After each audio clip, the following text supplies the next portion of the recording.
आइए तो आज हम एक नया टॉपिक करने जा रहे हैं और इस टॉपिक का नाम है फेज एंड फेजर। क्या नाम है भैया? और बहुत प्यारा, बहुत खूबसूरत ये टॉपिक है, आता जाता बहुत कम लोगों को है। अब अगर याद हो तो पिछले जमाने में, कब भैया? पिछले जमाने में हम लोग कुछ आपको फिजिकल प्रॉपर्टी पढ़ाई। जब मैं फिजिक्स की डिफिनेशन बता रहा था आपको फर्स्ट क्लास के मनोदशा से आज बैठना पड़ेगा, तब जाके ये फेजर और फेज दोनों समझ में आएगा, वरना नहीं आएगा। तो क्या समझाया था? पहली क्लास की मनोदशा में वापस जाएंगे। तो मैंने आपको कहा था कि एक होती है फिजिक्स और एक होता है फिजिकल वर्ल्ड। याद है आपको? तो कहा था कि the study of physical world is called. जवाब हुई थी। फिर मन में सवाल उठा था कि सर जी ये जो फिजिक्स है, ये भौतिकी जगत की जो आप पढ़ाई कर रहे हो, कि दुनिया में कहीं कुछ लिखा तो है नहीं। तो हमने कहा था उस फिजिक्स की दुनिया में कुछ लिखा नहीं होता है, लेकिन इस दुनिया के अलग अलग ऑब्जेक्ट को हम उठाते हैं और उसके कैरेक्टरिस्टिक को जानने की कोशिश करते हैं। फॉर एग्जांपल मैंने आपको बताया था कि ये मान लीजिए हमारे हाथ में जो ऑब्जेक्ट है, इसका भार कितना है। बात समझ रहे हैं? तो भार इसका अगर आप जानना चाहते हो, वेट जानना चाहते हो, मास जानना चाहते हो, तो क्या जानना चाहते हो आप? इसकी फिजिकल प्रॉपर्टी जानना चाहते हो कि नहीं? सर इसका एरिया कितना है, बोलो। तो एरिया अगर आप जानना चाहते हो तो फिर आपने फिजिकल प्रॉपर्टी जानने की कोशिश की। सर इसका वॉल्यूम कितना है, सर इसकी रफनेस कितनी है, इसके ऊपर जब घसर हम लोग हाथ करते हैं तो कितना ये फ्रिक्शन फोर्स लगाता है। अरे कहो ना यार, ये कितना हार्ड है, हम कितना इसके ऊपर फोर्स लगाएं कि ना टूटे, सह ले ये। तो ये सारे फिजिकल कैरेक्टरिस्टिक जान रहे थे हम लोग, फिजिकल डिफिनेशन कर रहे थे। याद है आपको? तो जब फिजिकल कैरेक्टरिस्टिक की बात आई थी तो वहां से निकल के आई थी फिजिकल प्रॉपर्टी, जो दो तरह की थी। एक थी फिजिकल क्वांटिटी और एक थी फिजिकल क्वालिटी। हमने कहा था फिजिकल क्वालिटी छोड़ दो, सब भुला गया है। फिजिकल क्वालिटी को मैंने छोड़ दिया था, बोलो भक्तों, छोड़ दिए थे ना। हम किस पर डील कर रहे थे? फिजिकल क्वांटिटी को डील कर रहे थे, याद है? और फिजिकल क्वांटिटी के पास मैंने आपको इसकी डिफिनेशन देते समय बताया था कि ये वो क्वांटिटी होती है जिसका मेजरमेंट संभव हो, जिसको हम क्या कर सके, मेजर कर सके, और जिसे हम नंबर के रूप में बता सके। एक आकी तो क्या कहा था कि जिसका मेजरमेंट संभव हो और जिसे हम फिजिकल नंबर के रूप में लिख सके, उसे क्या बोलेंगे? Physical quantity. जैसे मैंने कहा था कि आप इस ऑब्जेक्ट की या इस मार्कर की लेंथ बता सकते हैं, तो लेंथ यानी कि लंबाई, तो मार्कर की लंबाई फिजिकल क्वांटिटी है कि नहीं? अबे यार तुम लोग फिजिकल क्वांटिटी नहीं समझ रहे हो, इसे हिंदी बोलते हैं भौतिक राशि। कौन सी राशि? तो भौतिक राशि है, लंबाई इसकी क्या है? भौतिक राशि। इसका वजन क्या है? क्योंकि इसे हम नंबर के रूप में भी बता लेंगे कि सर जी 10 ग्राम, 20 ग्राम, 50 ग्राम, बोलो ना। तो जब हम किसी चीज को नंबर के रूप में बता लेते हैं और उसको मेजरमेंट कर सकते हैं, तब फिर वो क्या होता है? भौतिक राशि होता है। लेकिन दुनिया में कुछ ऐसी प्रॉपर्टी है जिन्हें हम नंबर के रूप में नहीं बता सकते। जैसे मेरी स्मार्टनेस अब इनफाइनाइट है, अब क्या ही नंबर के रूप में बताओ, समझ रहे हैं ना? अब नंबर के रूप में बताओगे तो बुरा लग जाएगा लोगों को, लग जाएगा कि नहीं लग जाएगा? क्योंकि मेरे सामने मेरा इनफाइनाइट और वो भाई का 0.003, 0.002 और उस भाई का तो माइनस ही चल जाएगा, तो गड़बड़ा जाएगा। मुझे लगा नहीं यार, इसे नंबर के रूप में नहीं बताया जाना चाहिए। रोगे नहीं, ऐसा मत। और जैसे कि बताओ गुस्सा, सर आज तो मैं 2 किलो गुस्सा हूँ, बताओ। ये गुस्सा को अपन नंबर के रूप में नहीं बता सकते ना। सर मैं बहुत खुश हूँ, कितना किलो हो गई? तो नंबर के रूप में इस क्वांटिटी, तो इसको हमने किस में डाल दिया था, याद है? या पहले सुनो, वो जो फिजिकल वर्ल्ड को समझाया था उसको रिलेट कर रहा हूँ, आप भुला गए हो, फिर से एक बार जोड़िए उस चीज को, तभी ये समझ में आएगा, वहीं से कनेक्ट होगा ये। कहा है कि ये चैप्टर जल्दी किसी को आता होता नहीं है सर। यस सर, हम सब ऐसे कर लेते हैं क्लास में, आता होता नहीं, फील नहीं कर पाते।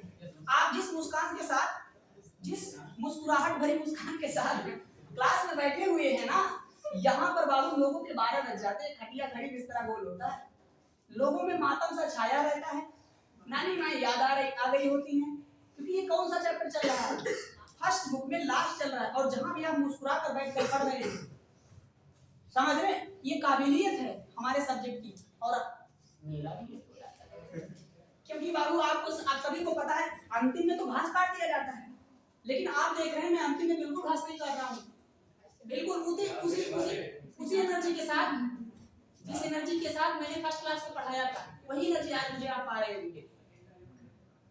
तो खैर कोई बात नहीं, इसको फेज वहां पर हमने समझा कि भैया कुछ क्वांटिटी है जो नंबर के रूप में नहीं बताई जा सकती, और कुछ है जो नंबर के रूप में बताई जा सकती है, जो नंबर के रूप में बताई जा सकती है उसे जो है भौतिक राशि कहते हैं।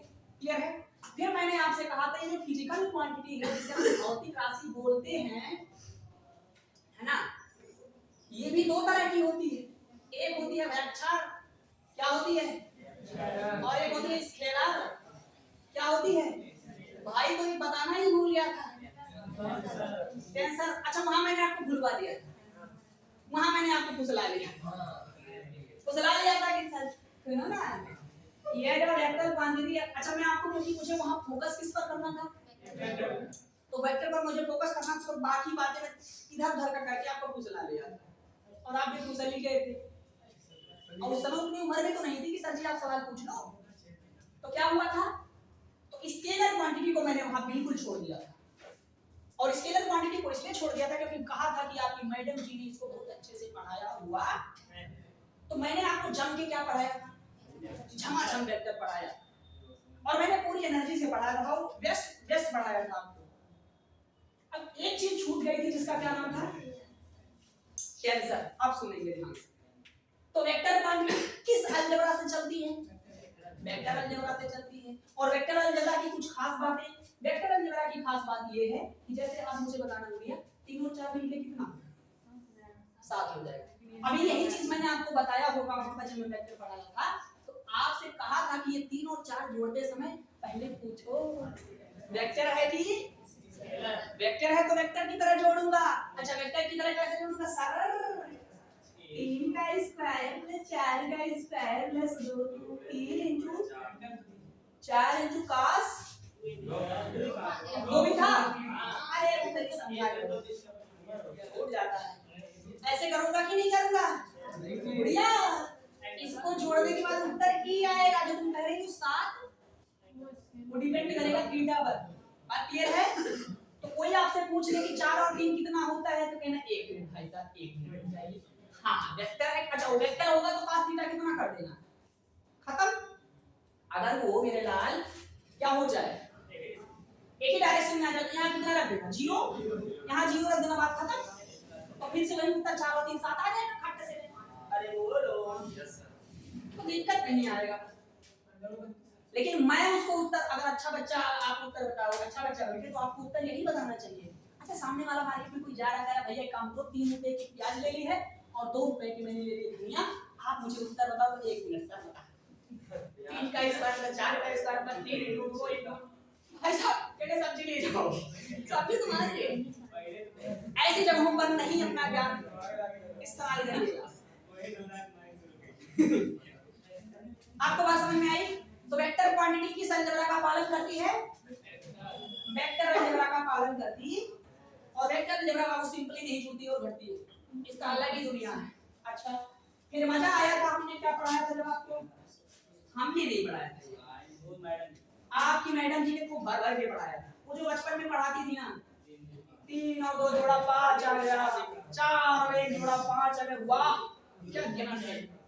और भाई साहब टेंसर अलजेब्रा हार्ट फेल कर देने वाला अलजेब्रा क्या है, इस अलजेब्रा का क्या नाम है, समझ रहे हैं, टेंसर अलजेब्रा नाम ही है, देखो इसके नाम में ही टेंशन जैसा कुछ शब्द आ रहा है, प्रोनाउंसिएशन इसका। तो भाई साहब टेंसर अलजेब्रा किससे चलती है, और टेंसर क्वांटिटी कौन है हमारे फिजिक्स की दुनिया में, आपको मैं बताता हूँ, आपने पढ़ा है उन्हें, उस टेंसर क्वांटिटी को पढ़ लिया और उनका सॉल्यूशन भी निकाल लिया, लेकिन आपने इस्तेमाल नहीं किया, आपके साथ धोखा हुआ है। मित्रों हम बदला लेंगे, कैसे कहते हैं उसमें जी, इंतजार है उस मौके का, हिसाब होगा हर धोखे का। तो हिसाब तो होगा ही इंस्टाग्राम में।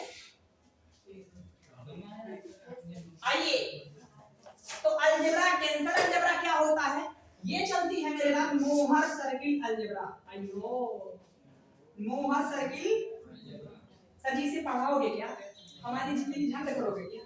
चलिए आप लोग इतना मना कर रहे हैं तो मैं नहीं पढ़ाऊंगा इसे, समझ रहे हैं, कारण कि आपके सिलेबस में नहीं। अच्छा, इससे रिलेटेड जो चैप्टर है वो है क्या, रिलेटेड चैप्टर है, आपने प्रतिबल का नाम सुना है, आपने विकृति का नाम सुना है, और दोनों physical quantity, moment of inertia का नाम सुना है क्या, एंगुलर मोमेंट ऑफ इनर्शिया का नाम सुना है, वो सारी चीजें आप वहां पढ़ के आ रहे हो। और वो सारी चीजें कैसी क्वांटिटी थी, सब टेंसर थी, तो उनका जो अलजेब्रा था वो किससे पढ़ना था, मोहर सर्किल अलजेब्रा से पढ़ना था, लेकिन धोखा धोखा धोखा हुआ है। अच्छा, तो हम जब बड़े हो गए हैं, जब थोड़ा और आप बड़े हो जाइएगा तब आपको टेंसर अलजेब्रा पढ़ाया जाएगा। आई होप आपको अगले साल यानी बीएससी लेवल पे आपको टेंसर अलजेब्रा का ज्ञान होगा, आपको समझाया जाएगा। लेकिन आप इतना जानते रहेंगे ना मोहर सर्किल अलजेब्रा, आप ब्रह्मज्ञानी हैं, बहुत जानते हैं, समझ रहे हैं। कोई मुझे ये बता दे थोड़ा सा, अब लगे हाथ, क्योंकि ये भी कभी पूछ लिया जाता है, टेंसर क्वांटिटी होती क्या, जैसे आपने कहा कि इसमें दिशा और परिमाण होता है, और जो वेक्टर अलजेब्रा का पालन करता है, इसमें दिशा नहीं होता है, केवल परिमाण होता है, इसके अलजेब्रा का पालन करता है। लेकिन अगर आपसे कोई पूछता है कि टेंसर क्वांटिटी क्या है, तब क्या बताएंगे, क्या बताएंगे, हाँ, किसी भी ऐसी फिजिकल क्वांटिटी जिसका किसी एक पॉइंट पर अनेक डायरेक्शन हो, 5 6 10 20 50 अनेक डायरेक्शन अगर आ जाएगा एक फिजिकल क्वांटिटी का किसी एक पॉइंट पर, तब ऐसी क्वांटिटी कहलाती है वेक्टर। समझ में आया? अच्छा, तो ये कब हम सीखेंगे, जब हम बड़े हो जाएं। अभी तो क्या सर हम पिल्ला भरे के लग रहे हैं आपको, हाँ अभी तो आप छोटे ही, तो अपन बड़े हो जाएंगे तब क्या सीखेंगे। अच्छा बताओ, आप सभी को इस वेक्टर अलजेब्रा सभी को क्लियर है क्या, वेक्टर अलजेब्रा सभी को आप लोग जानते हैं ना, वही पढ़ रहे हो, ठीक है साहब। 10वीं तक तो मैडम जी ने हमारी जिंदगी ठंड की थी, स्केलर अलजेब्रा पढ़ा के, और उसके बाद जब से आप 11वीं में आए तब से वेक्टर पढ़ा के जिंदगी ठंड कर दी होगी। लेकिन आज समय आ गया है एक नए तरह के अलजेब्रा का आपके सामने इंट्रोड्यूस किया जाए, और वो नया अलजेब्रा है फेजर अलजेब्रा। मतलब क्या नहीं, मतलब क्या, वेक्टर तो हमसे हो नहीं रहा, आप टेंसर की बात ऊपर से बता रहे हो, और उस पे भी फेजर अलजेब्रा और पढ़ाओगे, मतलब कहां चल जाए। कोई बात थोड़ा कष्ट है, उसके बाद फिर आराम ही आराम। तो फेज और फेजर अलजेब्रा को सुनेंगे ध्यानपूर्वक। कहते हैं बाबू दुनिया में इस टेंसर क्वांटिटी के अलावा भी कुछ ऐसी क्वांटिटी है जो साइन का फंक्शन पालन करती है। किसका? और आपको पता भी कितनी बार कर रहा हूं, एसी करंट की बात कर रहा हूं, और लगे हाथ एसी ईएमएफ की बात कर रहा हूं। अरे बोलो ना, ऑनलाइन वालों समझ में आ रहा? हाँ जी, ऑनलाइन वाले भी हमारे साथ जुड़े हुए हैं, कोई उगांडा से जुड़ा है, कोई हुलुलुलु से जुड़ा है, तो जुड़ जाते हैं बच्चे, उल्टा सीधा उस पे कमेंट नहीं करते, बच्चे अपने।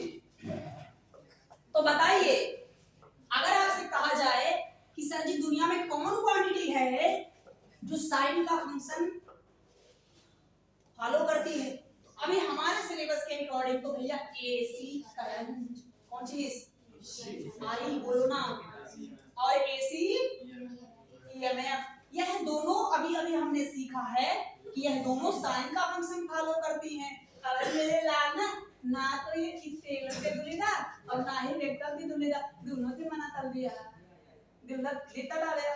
अब आप मुझे बताइए,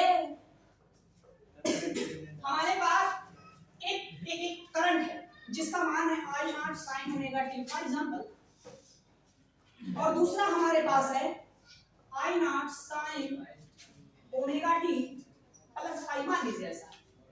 तो कहिए कि आप इन दोनों का उत्तर बताइए जोड़ कर। तो अरे ये तो आपने हमें धर्म संकट में डाल दिया भाई साहब। आपको कुछ जमाने पहले मैंने आपको बताया था कि जब किसी राशि को जोड़िएगा तो ये बात जरूर पूछिएगा कि ये स्केलर है कि, लेकिन यह ना तो स्केलर की तरह जुड़ेगा और ना ही, क्योंकि जितने नालायक साइन के फंक्शन होते हैं, क्या करूं मैं, ये नालायक ना तो स्केलर से जुड़ते हैं ना ही, कहते हैं मुझे मेरा ना लोग अलग है, मुझे समझने के लिए एक नई तरह की अलजबरा समझानी पड़ेगी। हमने कहा क्या नाम है उस अलजबरा का? कहता उस अलजबरा का नाम है फेडरल अलजबरा। अरे क्या नाम है? बोलो बोलो क्या नाम है उसके अलजबरा का? वेक्टर क्वांटिटी को समझाने के लिए कौन सी अलजबरा? स्केलर क्वांटिटी को समझाने के लिए कौन सी अलजबरा?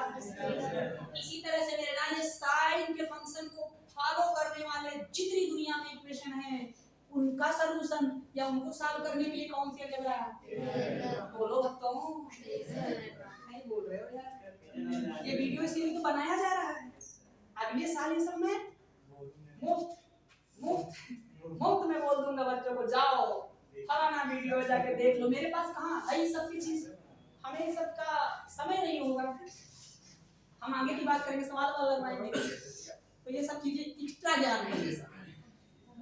चलिए बनत है सर हमें पता है आपका यही मन कर रहा है कहने को, तो मैं कह देता हूँ आपका जो मन करता है ना मैं जान जाता हूँ। तो ये I1 प्लस I2 अगर आपसे कोई पूछ ले तो भैया आपके हाथ खड़े हो जाएंगे। अब आपको किसके पास जाना पड़ेगा? अब स्केलर अलजबरा के पास पहुंच तो गए दरवाजे पर, भैया ओ बाबा जी दरवाजा खोलो। बाबा जी मस्त है अपने उसमें धुन में, उनकी भाषा कुछ अलग है, वो कुछ और कह रहे हैं। जब तक आप उनकी भाषा नहीं समझेंगे आपका इंटरेक्शन कैसे हो पाएगा? तो पहले हमें सीखना पड़ेगा कि नहीं सीखना पड़ेगा?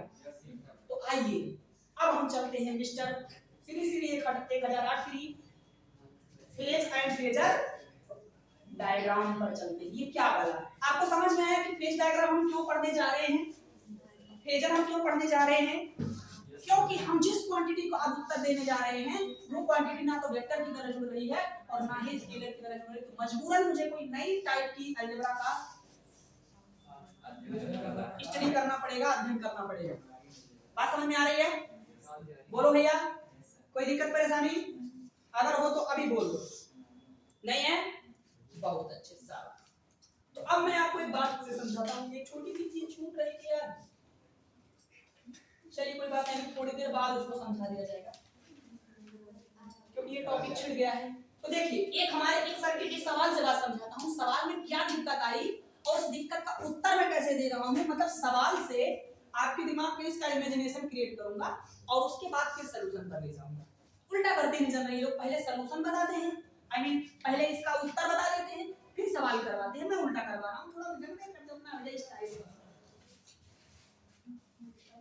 हाँ जी, तो सवाल क्या है? सवाल ये है, सवाल का पूरा बवाल है यार, आधे लोग तो कान खड़े करके बैठे हैं जी। सर्किट बनाऊंगा, मुझे सब पता है ये क्या है, प्रतिरोध है, प्रतिरोध क्या है भैया? अच्छा ये बात बताओ ये क्या है? ये क्या है? कैपेसिटर। और मैंने इसके अंदर जो करंट दी है ना भैया, या वोल्टेज जो दी है ना, वो एसी दी है। तो आज मेरा जो वोल्टेज जा रहा है इसके अंदर या जो करंट जा रहा है वो कैसा है? एसी करंट जा रहा है। तो आपको मैं उसका फंक्शन भी दे रहा हूँ एसी करंट का। तो मान लीजिए इसके अंदर जो ईएमएफ जा रहा है उस ईएमएफ का मैंने नाम रखा VR और जिसकी वैल्यू है 3 sin ओमेगा t। दिखाई नहीं दे रहा होगा वीडियो में?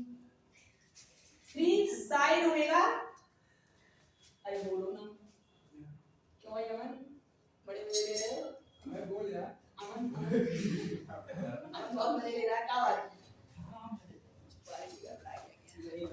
स्मार्ट में 3 sin ओमेगा t। अच्छा हमको कैपेसिटर का वोल्टेज दिया गया है, मान लीजिए इसके अंदर भी कोई वोल्टेज, अच्छा बात तो सीरीज में है तो वोल्टेज अलग-अलग खर्च करेगा किसी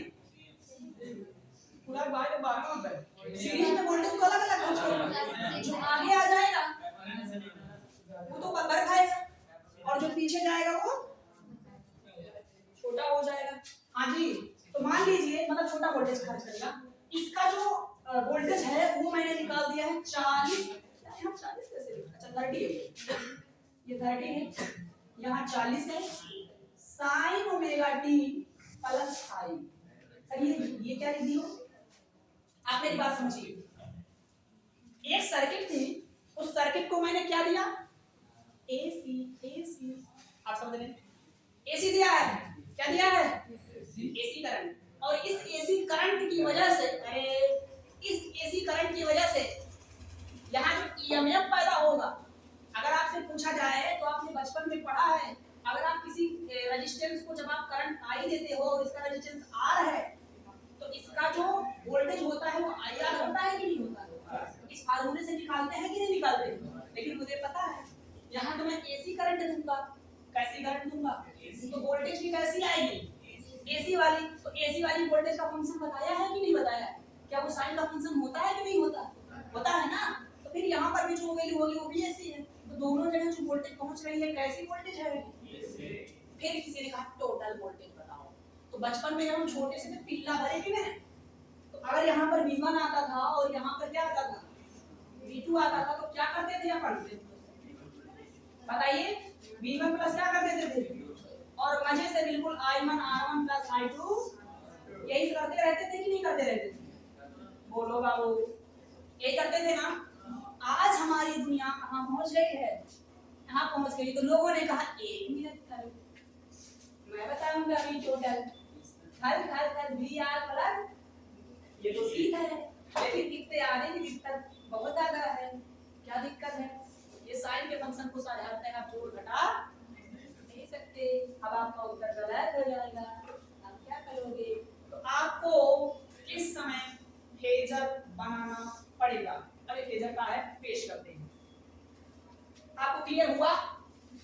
आपको ये तो पता है ना कि भैया हमारा जो वोल्टेज है एसी वाला इस साइन का फंक्शन है, और इस कैपेसिटर, हालांकि मैं कैपेसिटर क्या, मैं यहाँ पर एक रेजिस्टेंस भी बना सकता था, वो तो मैंने स्टाइल मारने के लिए कैपेसिटर लगाया है ना, और थोड़ा सा आपको कंफ्यूज करने के लिए। वरना अगर साधारणता में बनाता तो क्या करता? यहाँ एक रेजिस्टेंस लगाता और यहाँ लगाता, फिर आप खुशी खुशी इसको और इसको अलग अलग वोल्टेज देके टोटल वोल्टेज में बोलता, तो आप दोनों को सॉल्व करके निकालने की कोशिश करते। कोई बात नहीं है यार, ये भी वोल्टेज खर्च कर रहा है और ये भी वोल्टेज खर्च कर रहा है, जिसकी जैसी कैपेसिटी होगी लोग वैसा खर्च कर लेंगे। लेकिन लोग खर्च करेंगे, क्या वो एसी का ही फंक्शन खर्च करेंगे? मिला ही वही है भाई, एसी का फंक्शन इनको भी भाई को मिला है, इनको भी मिला है।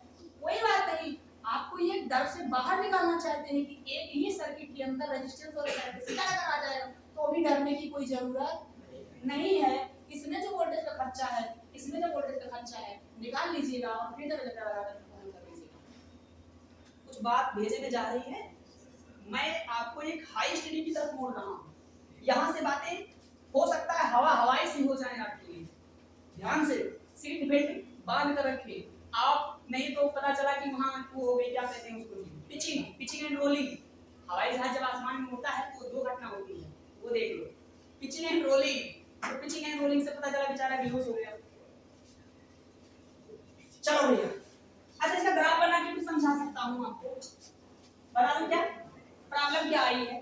देखो ग्राफ पहले प्रॉब्लम जब समझ में आएगा तब उत्तर ढूंढोगे, तब मजा आ जाएगा। अगर बिना प्रॉब्लम समझे देखो, जब मैंने बाबू रेजिस्टेंस वाला ग्राफ बनाया तो भाई, तो टाइम टी टाइम पर जो हमारा वोल्टेज है वो किसने कहां से शुरू होगा? 0 से ना। अगर हम टी की वैल्यू 0 रखेंगे तो इसका ग्राफ क्या बनेगा? क्या यही बनेगा?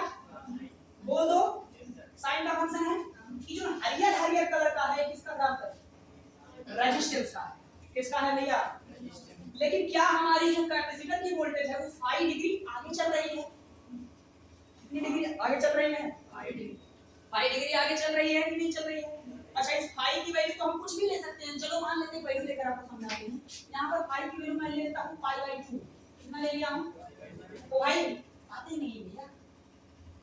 अगर आपसे कोई पूछता है कि अगर आप इसका वो बताओ, क्या कहते हैं जी, ग्राफ बताओ, ग्राफ बताओ, तो क्या इसका वो यही ग्राफ है?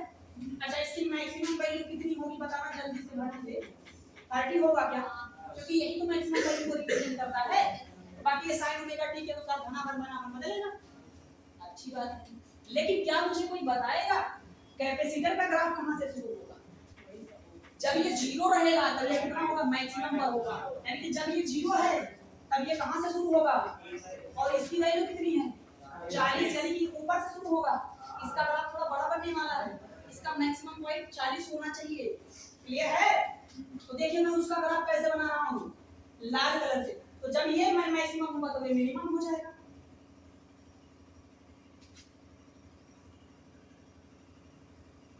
थोड़ा इसका बड़ा होगा ना बाबू, आपको समझ में आ रहा है? ये इसका मैक्सिमम पॉइंट है -40 होगा। और ये कितना होगा? तो लाल कलर से जो आपको बनाया गया है वो किसका है? वोल्टेज का है। और जो हरियर कलर से बनाया गया है वो किसका है? अब किसी ने कहा साहब इन दोनों को जोड़ो, तो शुरू में प्रॉब्लम समझाता हूं। देखो आप, जब इसकी वैल्यू मैक्सिमम है तब इसकी वैल्यू कितनी हो गई? 0 हो गई। कितनी हो गई है? आप अगर इन दोनों को जोड़ना चाहो तो वैल्यू ऐसे बदल रही है, तो समझे नहीं आ रहा कौन किसको जोड़ो।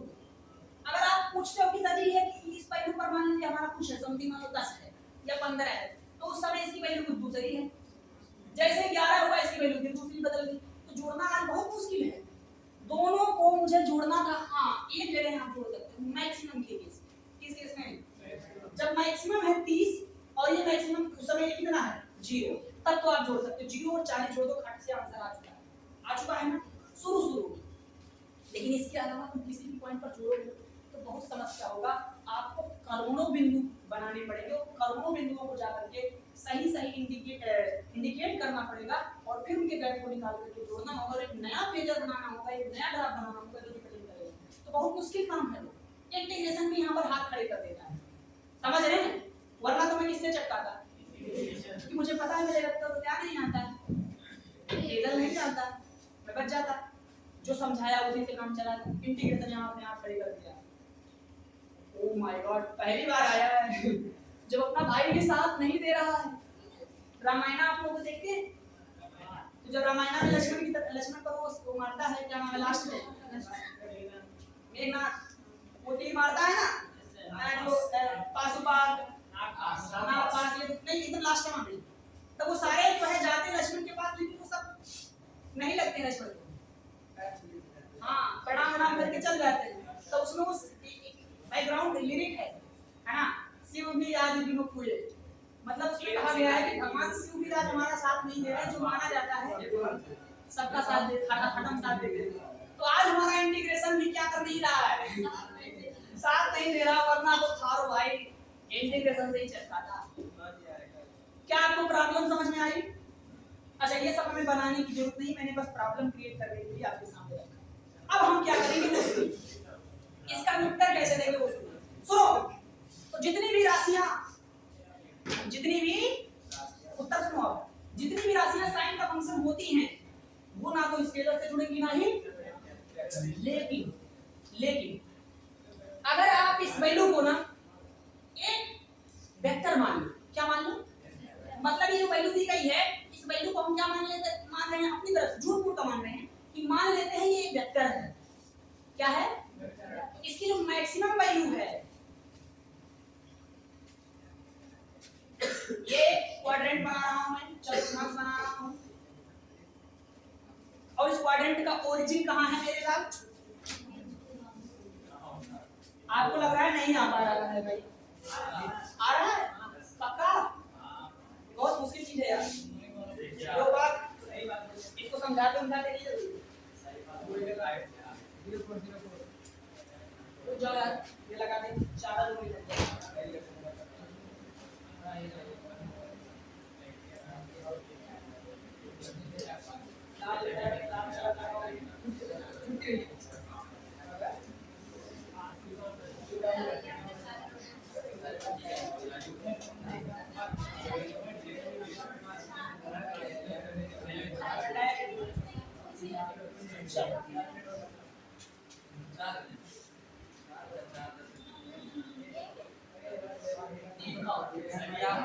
गायब हो गए।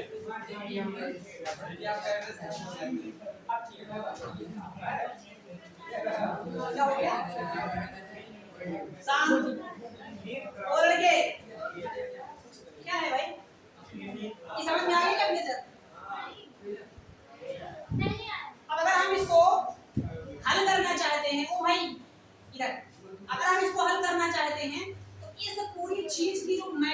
वैल्यू है। रेजिस्टेंस का जो मैक्सिमम पोटेंशियल है वो कितना है, बताओ कितना है? मैक्सिमम वैल्यू भी यार कितना है, पी आर का अरे नाम आया तो क्या समझ में निकल लूं, और इसका मैक्सिमम वैल्यू कितना है? इसके मैक्सिमम वैल्यू को पकड़ के दबोच लिया और दबोच करके उसका एक वेक्टर क्वांटिटी से रिप्रेजेंट कर दो। 30 यूनिट का एक वेक्टर बना दो। कितने का? 30 यूनिट का, जो जिसका ओरिजिन है इस पॉइंट पर, जिसका टेल है यहाँ पर। तो कहने का क्या मतलब है, हम जिस क्वांटिटी को जोड़ने घटाने जा रहे हैं वो जो घट नहीं रही है, तो उसकी मैक्सिमम वैल्यू को ले लिया। किसकी? उसकी मैक्सिमम वैल्यू को पकड़ लिया और उसकी मैक्सिमम वैल्यू को पकड़ करके एक वेक्टर के रूप में प्लॉट कर दिया। और जिसकी वैल्यू कितनी थी मेरे लाल? 30। वैल्यू कितनी है इसकी? तो समझ में आया? मैंने इसकी मैक्सिमम वैल्यू को क्या बना दिया? एक वेक्टर बना दिया। क्या बना दिया? एक वेक्टर बना दिया। अच्छा, इस वेक्टर का जो झुकाव है, जो एंगुलराइजेशन फेज बोलते हैं, ये जो ओमेगा टी यहाँ दिखाई दे रहा है ना, यही ओमेगा टी ही क्या कहलाता है? सर ये झूठ मूठ का हो रहा है सब कुछ, ध्यान रखना, ये सचमुच की बात नहीं है। इस प्रॉब्लम को सॉल्व करने के लिए हमें झूठ मूठ का ये सब करना है। क्या किया है बताना जल्दी से। जिस वैल्यू का हम सॉल्यूशन देखना चाहते हैं, उस वैल्यूज की जो मैक्सिमम वैल्यूज हैं, उस वैल्यू को क्या करिए आप? वेक्टर के रूप में रिप्रेजेंट कर दीजिए। अच्छा, वेक्टर के रूप में रिप्रेजेंट कर दिया, कोई बात नहीं। फिर दूसरी वैल्यू को देखिए तो खट से दूसरी वैल्यू की मैक्सिमम वैल्यू कितनी है? 40 है। कितनी है? इसका भी एक वेक्टर बनेगा, लेकिन इसकी तीर उससे क्या होगी? छोटी या बड़ी? बड़ी होगी। पक्का? मां कसम बोलते ही नहीं है। तो भैया इसकी वैल्यू ज्यादा होगी, यानी कि इसका तीर बड़ा बनेगा। सर ये तीर बना क्यों है? एक्चुअल में ना इस वैल्यू की जो मैक्सिमम वैल्यू है, इस ग्राफ को प्लॉट करते हैं जिसे हम फेजर ग्राफ कहते हैं। और एक्चुअल में मैं आपको सचमुच में बताऊं तो अभी यह वेक्टर की तरह जुड़ेगा। जब आप इसका फेजर बना देंगे तो फेजर बनाने के बाद यह कैसे जुड़ने लगेगा? वेक्टर की तरह जुड़ने लगेगा। यही खास बात है। कहने का मतलब क्या है? फेजर ग्राफ एक एज्यूमिंग काल्पनिक ग्राफ है जो मैक्सिमम वैल्यू को इस क्वाड्रेंट पर, इस चतुर्थांश पर बनाया गया मैक्सिमम वैल्यू का क्या है? एक वेक्टर रिप्रेजेंटेशन है। और एक बार उसका वेक्टर रिप्रेजेंटेशन आपने ग्राफ पे किया तो उसका नाम पड़ेगा फेजर ग्राफ। और फिर यह क्वांटिटी किस राशि के अनुसार जुड़ने घटने लगेगी? वेक्टर का नियम फॉलो करने लगेगी। बात समझ में आई? वैसे तो मेरे पास स्केलर फेजर यानी sin थीटा के या sin के जो फंक्शन है उनके लिए कोई तरीका नहीं है। तो फिर मैंने क्या तरीका निकाला? इसका फेजर बनाऊं, और फेजर बनाने के बाद एक बार जब फेजर बन जाएगा तो एक इसका पालन करने लगेगी। और ये फेजर क्या है? एक काल्पनिक ग्राफ है। काल्पनिक क्या है? ग्राफ है जो इसकी मैक्सिमम वैल्यू को एक वेक्टर के रूप में रिप्रेजेंट कर दिया। बस अब इसे तो याद रखना। कुछ नई बातें जीवन में कभी कभार पहली बार आती तो थोड़ा सा परेशान करती है, लेकिन जब धीरे धीरे उसके साथ हम फेमिलियर हो जाते हैं तो आपको वही चीज आसान लगने लगती है। तो ये चीज पहली बार आ रहा है, थोड़ा सा आपको एडजस्ट करना है। बात समझ में आई? आप घर जाइए, YouTube करिए, फेजर डायग्राम को ऐसे पढ़ा देंगे कि आप बेहोश हो जाओगे। पता नहीं क्या बताने लगते हुए। अब अगर हम यहाँ पर देखिए तो 30 की वैल्यू क्या हो जाएगा? 30 की वैल्यू का हमने वेक्टर रिप्रेजेंटेशन कर दिया, मैक्सिमम वैल्यू को पकड़ा, एक वेक्टर बनाया। सर जी इस वेक्टर को आपने इधर क्यों नहीं बनाया? इसको कुछ एंगल पर क्यों बनाया? मैंने पहले कहा है काल्पनिक बात है। दूसरी बात, इसमें जो sin ओमेगा टी है इसको भी तो रिप्रेजेंट करना था, तो इसको कहां रिप्रेजेंट किया? Omega T. अच्छा, इसका आपको बता दूं मैं, इसका नाम है, इस ओमेगा टी का नाम है फेज।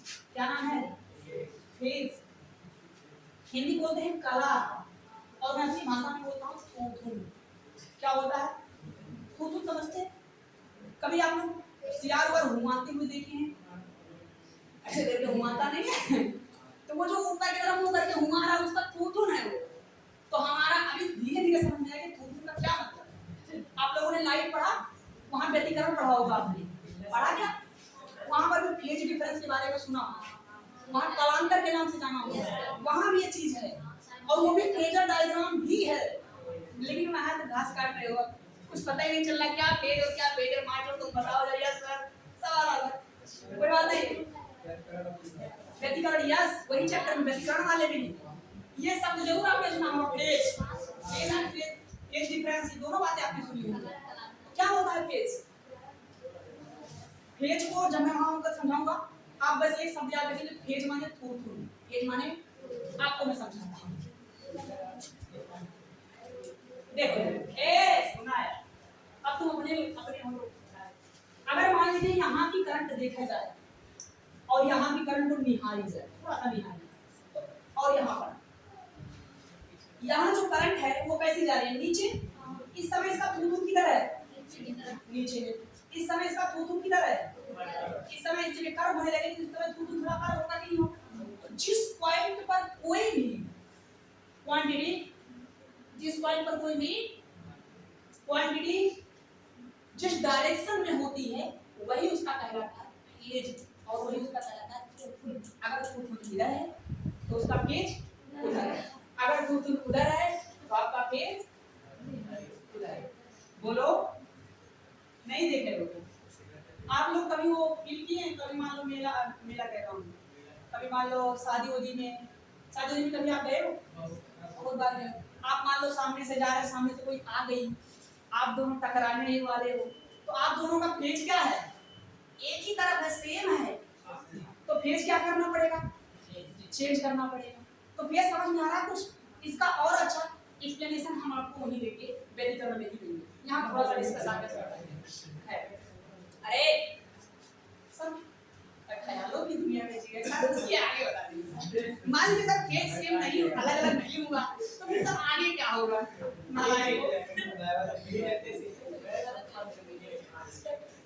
पापियों, मुझसे ऐसे करवाओ। आइए बस ओए, क्या हमारी जो बीसी है वो हमारे पिछले पिछले फेज से पाई बाई 2 आगे है क्या? तो पाई बाई 2 आगे होने का क्या मतलब है?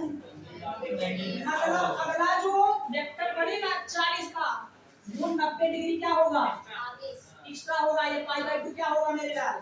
तो ये जो पूरा टोटल एंगल बनेगा यहाँ से, ये जो फेज बनेगा टोटल, ये कितना होगा बताइए? Omega t plus pi by, इसका फेज टोटल इतना होगा कि नहीं होगा? अरे बोलो, बदतमीजी नहीं, ये कितना होगा? 40। कितना होगा मेरे लाल? तो क्या आपको समझ में आया कुछ? यही फेज है और यही फेजर डायग्राम। मैंने क्या किया? कुछ नहीं, एक झूठ मूठ का इसकी मैक्सिमम वैल्यू का एक वेक्टर बनाया और इसकी मैक्सिमम वैल्यू का एक क्या बनाया? किसी भी क्वाड्रेंट पर झूठ मूठ का साइन के फंक्शन का फॉलो करने वाली क्वांटिटी का जो मैक्सिमम वैल्यू है उसको झूठ मूठ का एक वेक्टर के रूप में रिप्रेजेंट कर देना ही फेजर डायग्राम कहलाता है या फेज डायग्राम कहलाता है। कोई दिक्कत परेशानी? भाई साहब इसको तो हजम करना पड़ेगा, थोड़ा आपको है ना सोचना पड़ेगा, और बल्कि मैं तो कहूँगा याद करना पड़ेगा। अब इसको इससे बेहतर नहीं एक्सप्लेन किया जा सकता। अगर अभी भी आपको दिक्कत आ रहा है तो शायद आप वीडियो में देख करके एक बार इसको कंफर्म कर लीजिएगा, ठीक है ना? एक बार फिर से फिर बता देता हूँ क्या कहा है। इसका उत्तर निकालना आसान नहीं है, तब आप क्या करिए, तरीका क्या है? किसी मैक्सिमम वैल्यू पकड़ लीजिए, उसकी मैक्सिमम वैल्यू पर ये जो एंगल दिखाई दे रहा है फेज एंगल, आगे चल करके फेज एंगल और बेहतर समझ में आ जाएगा। तो फेज एंगल को मानते हुए इस वैल्यू का क्या बना दो, एक वेक्टर, और इस वैल्यू का जैसे ही वेक्टर बनाओगे इस ग्राफ पर, वो जो ग्राफ होगा वो वेक्टर जो होगा वही फेज या फेजर डायग्राम होगा। क्लियर है? तो हमने दोनों का बना दिया, तो दोनों का बन गया फेजर डायग्राम एक ही पर। बात समझ में आई? क्योंकि दोनों के लिए सेम करंट मिल रहा है। क्या दोनों के लिए सेम करंट है? तो सेम ही वोल्टेज आ रहा है। बोलो ना, एक ही बैटरी से या एक ही सोर्स से जुड़े होंगे दोनों, तो दोनों का हमने फेजर किस पर बना दिया? एक ही चित्र पर। पहले तो बात समझ में आया? कोई कंफ्यूजन, कोई परेशानी? तो फेज क्या है? अरे एक अच्छी नहीं यार, क्या है? झूठ मूठ की काल्पनिक क्या है? रेखा नहीं, ज्योमेट्री। क्या है ये? ज्योमेट्री एक तरह से, जो क्या करती है? मैक्सिमम वैल्यू को वेक्टर मानकर रिप्रेजेंट हो जाती है। उसके बाद तो भाई साहब क्या लगा होगा, क्या लगाएगा मैं? अच्छा अब देखो ये 40 है, ये 30 है। पहले ले जरा, कौन सा? कौन ले लो? पहले लो। समांतर चतुर्भुज का नियम याद आ रहा है? क्या करिए, जब दो वेक्टर इस तरह से जुड़े हों तो उसके विकर्ण को मिलाने वाली लाइन क्या बनती है? परिणामी बनती है। तो इसका परिणामी कितना होगा? 4 4 + 16 और 3 3 9 16 9 25 50 आएगा क्या? 50 डिग्री पर उसका जुड़े है ना 90 डिग्री पर। 90 डिग्री पर जुड़े हैं ना, तो 90 डिग्री पर फार्मूला क्या होता है वेक्टर a प्लस b का? अंडर रूट में a square plus under root में b स्क्वायर। बोलो ना बाबू, क्या वेक्टर क्वांटिटी ऐसे ही जुड़ती है? कह दो। तो मेरे लाल ये था 40, ये था 30, तो दोनों को जोड़ा तो मैंने क्या 50 आएगा। तो इस दोनों का जो बी आर और बीसी का उत्तर है, अले अले अले अले कितना आएगा? 50 आएगा। कितना आएगा? 40 नहीं यार, 50 आएगा। क्लियर है? कैसे किया? पहले फ्रेजर बनाया।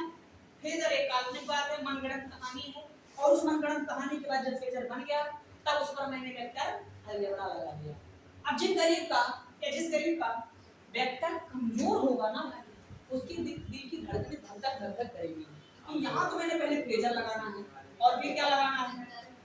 भला हो, हाँ भला हो उस इंसान का, उसको पूरा कुछ है स्मार्ट इंसान का, जिन्होंने सबसे पहले आपको क्या सिखाया गया? वाह, अपनी तारीफ कोई करता नहीं। तो क्या चीज़ समझ में आ गई है? तो आप कैसे इसको नोट करोगे? आप नोट करने की कला आपकी है, आपको 5 मिनट मिल रहे हैं, नोट करें। ये कहीं रफ कार्य में लिख सकते हैं, समझ रहे हैं? ये मेन सिलेबस में नहीं है, रफ कार्य में अलग से समझने के लिए वीडियो उपलब्ध है। दोबारा एक बार घर पे जाके कोई कंफ्यूजन हो आप देखिएगा और फिर मुझे थैंक यू।